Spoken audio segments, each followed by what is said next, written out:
Good morning, guys.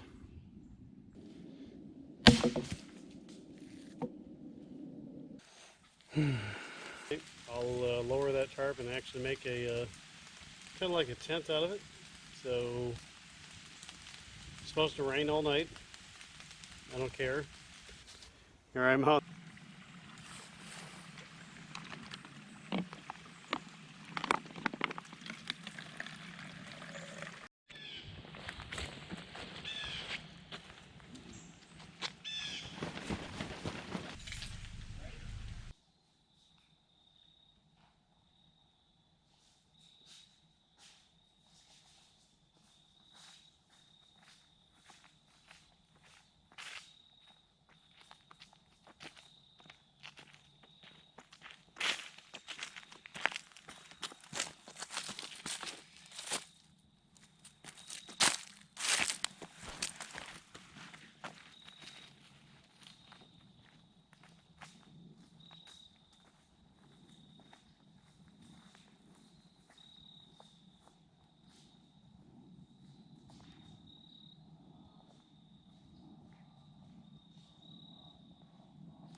So in order to get back in here, I've had to first park my vehicle about 8 miles away, and I dumped my gear on the fire trail that I'd entered into the woods.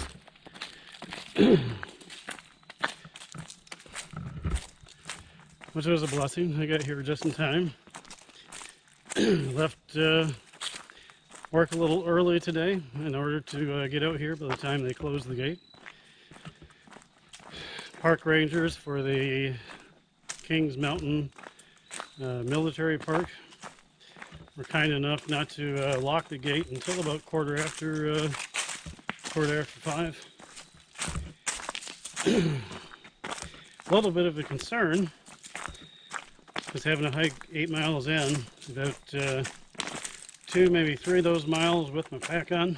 I'm going to be getting to the campsite back here in the backwoods campsite they have set up for this military park just about the time that sunset's going to be happening. Really hoping that I have enough time to be able to get some firewood going. Now this woods is a mixture of both pine and deciduous. The ideal wood that I want for that fire is going to be cedar. I absolutely love working with cedar because even when it's wet on the inside, you can get it to take a spark, be able to start a fire with. It makes it ideal for backcountry camping if you have it around. I know a lot of people use white birch as a way to start a fire, and yeah, that makes it easy. But white birch isn't common in the south, which is where I'm at right now. It is more towards your northern states.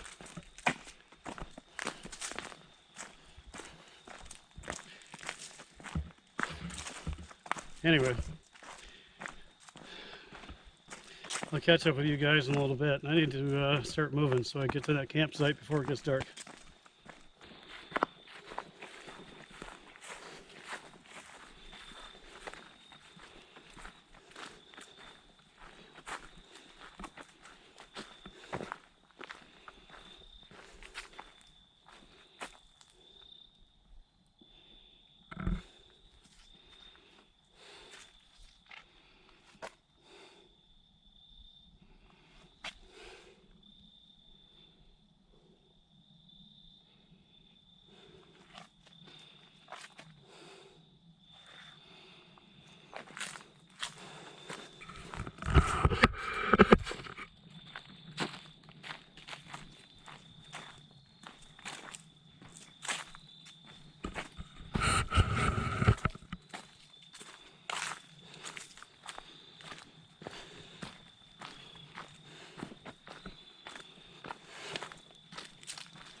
So I hope you all are still with me.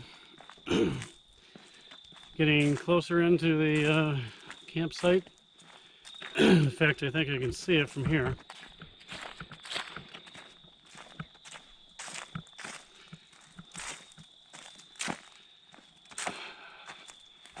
Looks like there's been a burn in this area.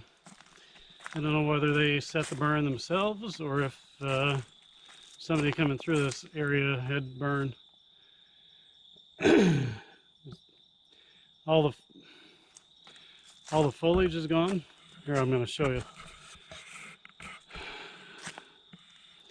Take a look behind me. You'll see that all the undergrowth is gone from the burn that they did. In fact, if you look at the base of the trees, you should be able to see burn marks. Versus just across the trail, the foliage is nice and green, so not sure what really happened here. Now they tell me that I need to stay on the campsite itself, but I was hoping to actually be in the undergrowth a little bit, cut down on the wind. Now we'll see. Let's go check out the campsite.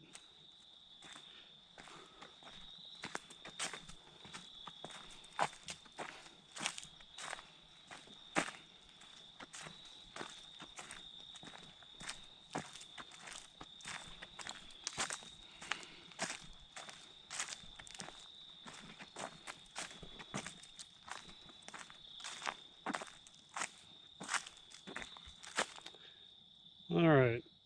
Well, this is interesting.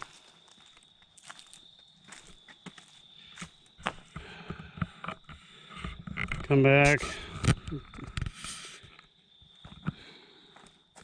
Somebody's been collecting some sticks. Apparently 5 miles out here in the woods at the campsite, they have a spot set up for fires. It's kind of high as far as cooking on.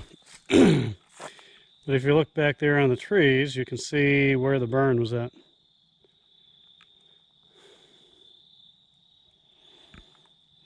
Back like this tree right here, I think they half killed it because of the burn, if it was done on purpose.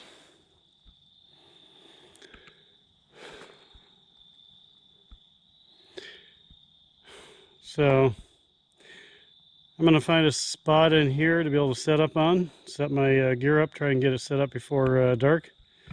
And the intent is trying to, I can no longer see the sun. It's like at the horizon. Probably looks brighter in here than it actually is. So I'm going to try and get camp set up. I'll set this up so y'all can watch that and get back to you as soon as I can. Hey y'all. So I'm looking around this campsite that they have designated, and There are no widow makers, so if I'm looking up in the trees, I don't see anything that's actually going to come down and crash and get me in the middle of the night. I mean, all that's been cleared out, probably especially because of the fire. But I'll tell you what, I don't see a lot of good wood to be able to use for a campfire, and everything around me is sloping down towards a ravine.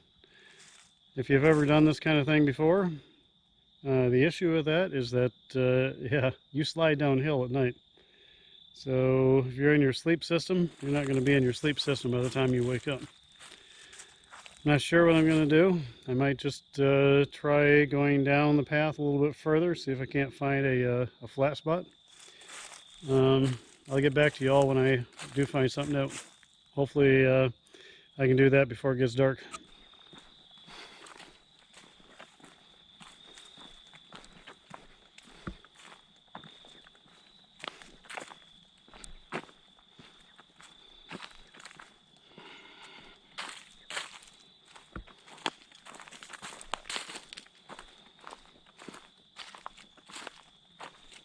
You ever wonder what it looks like when a tree gets hit by lightning? Look at that, the ground behind me. See how everything's just kind of exploded? Yeah. So it's either that or it just shattered when it got pushed over. But that tree has a peel of bark going down it, which is typical of when it gets hit by lightning. So it must have been hit, just exploded out. It's quite tremendous when that happens. That campsite that was set up, I could not find a flat spot, which meant that it really wouldn't work. Plus all the wood had been burned when they did the burn on the area, which I'm still walking through. So I'm taking a chance. Light's just about gone out here. And I'm seeing if I can't move down the trail. You know, I'm sure that they don't specifically appreciate that. But I don't want to stay in a spot where the ground is so sloped that I'm going to be sliding off my sleep system all night. Especially true since I don't have a tent that I'm going to be staying in. So I do a variation of camping. I do tent camping, which is a small ultralight two-man tent. And I'll do hammock camping. Love both of them. But for this trip, it was supposed to be all about getting more minimalist. I know you can't believe that from the backpack that you see me carrying. When I get the minimum amount of gear I want to take, it always seems to be bigger than or more than I was actually expecting. A lot of that's being taken up by the sleep system in my clothes. But I'm going to share that with you all when I get to camp. Probably in the morning when there's light in order to see by. I think the water source that I'm going to be going to, which I'm headed towards right now, it's about a quarter mile away, so I'll get with you all when I get there. Hope you're enjoying the trip.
So I'm really hoping that you all can see this.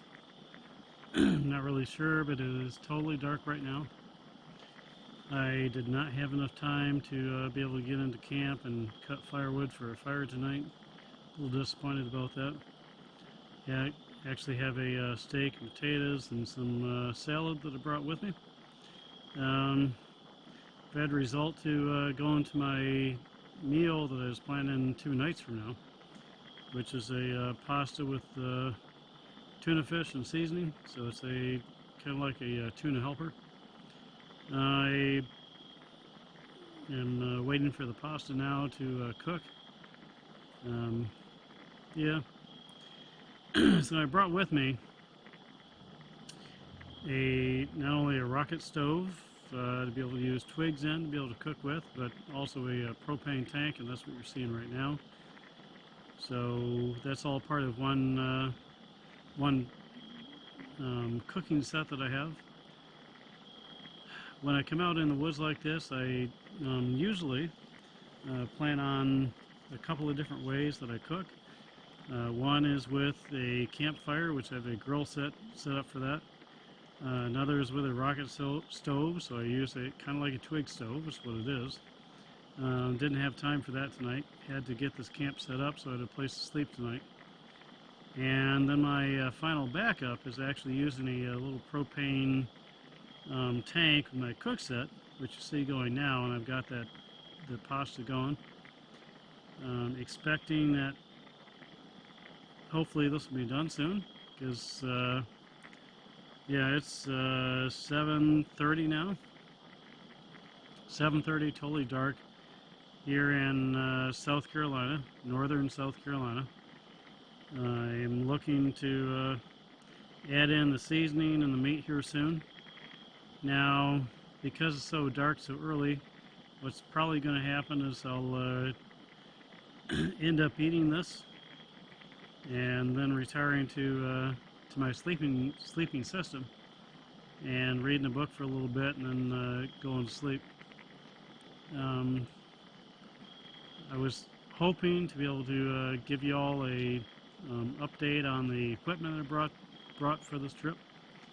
That didn't work out too well because of the sun going down so quick. Now it is supposed to rain tomorrow afternoon. I brought the rain gear for that, and I've got my tarp set up so I can drop it. Although I am in a valley right where I'm at, there's a hill further off to the west. I'm going to check out tomorrow in the morning before anything happens, and I may actually relocate camp to that hill for tomorrow morning, just before it starts raining. Just give myself a dry spot. Now, I don't think there's any flooding in this area because there is a creek bed about 30 foot from this camp, and it is pretty deep. It's about I don't know, 4 to 6 feet deep, so I don't think I have to worry about here flooding. I have been in areas before that have flooded, but I think going to the top of the hill would probably be the best, because if you've done any camping, you know that going lower in a valley, it gets colder and is more humid, and that lends itself to a cooler, a more chilly night. Getting up halfway up that hill, or at least on top of that hill, will get me out of that humid spot and make for a warmer night's sleep. So I'm waiting for this pasta to cook up. And yeah, 7:30. I'm used to eating at 6, so I'm just a little bit hungry now. And I'm hoping that, I'm really hoping that that camera is picking things up, my GoPro. And I'll get back to you when things are done, show you what I've cooked up for dinner. A little pasta, a little tuna, a little seasoning to go with it. I think hamburger helper with using tuna. And I'm really looking forward to this because I'm hungry. It's been 7 hours since I've had anything to eat. And I've done a lot of hiking to be able to get back into the spot. So I was hoping to show you my gear tonight, but that's not going to work out. So I'll wait till daylight in the morning, probably about 6:30, between 6:30 and 7 o'clock. The birds will start chirping and wake me up, and I'll show you all the gear that I brought with me. I went minimal this time, even though I had my backpack on, and because the nights are getting down to high 30s, low 40s, I did bring my heavier sleeping bag with me, just to make sure my sleeping system was what I needed to be able to stay comfortable. And I'll show you all that in the morning. Let's get back to this food and see what it takes to get something good to eat.